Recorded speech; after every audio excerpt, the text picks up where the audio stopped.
Okay, I'm going to help you get started on the in-class practice. I know you saw a few examples from Ms. Hines in the lesson. So let's go ahead and get a few of them out of the way so I can get you started. You are expected to go ahead and finish most of these in class today. What you can't get done today, you'll add to homework and have it completed by next class. So as we get through here, as you can see, the table's a little bit different in the fact that it doesn't have the extensions on the outside like on the notes.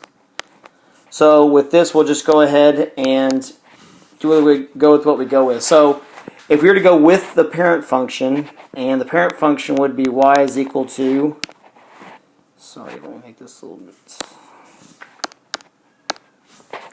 y is equal to 2x. If we were to use the points 1, 0, and 1 like we were in the notes, then we go ahead and add all of the, and they've already had and given you and told you the transformation is being done.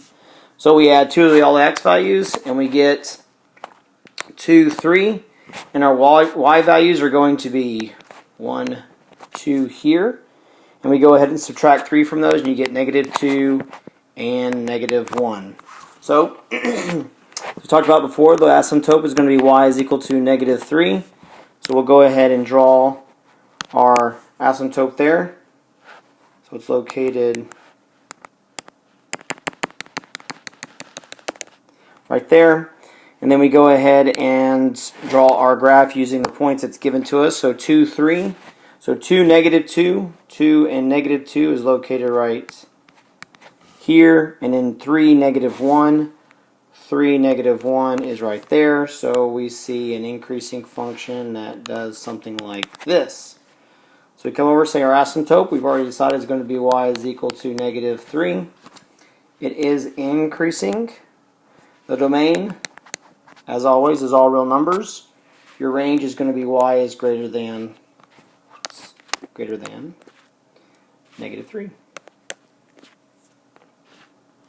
Straightforward there. Okay, let's move on to number 2. So number 2, again, our parent function is y is equal to 3x. And now we go ahead and write our transformations that's being done. Looks like our x values, what we're doing is we're going ahead and subtracting 4. So it's x minus 4, and all of our y values are turning negative. So if we go with 0, 1, 1, 3, we go ahead and change it to 0 minus 4 is -4, 1 minus 4 is -3. And then all of our y values just turn to their opposites. So, as you can tell again, we have, if we're asked to find the asymptote as we're graphing, there's a +0 on the end there. So our asymptote ends up being y is equal to 0. We go ahead and graph that. We start with the asymptote, as we've done before. So our asymptote is y is equal to 0. That is the x-axis. Then we go ahead and switch to, and then we go ahead and mark our points. So -4, -1, which is just putting this right there. -3, -3, and -3, which is right there.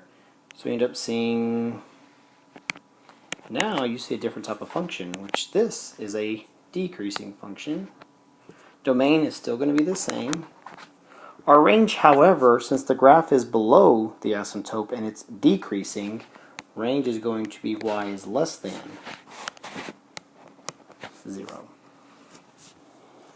Alright, that should get you started for the next, for the in-class practice.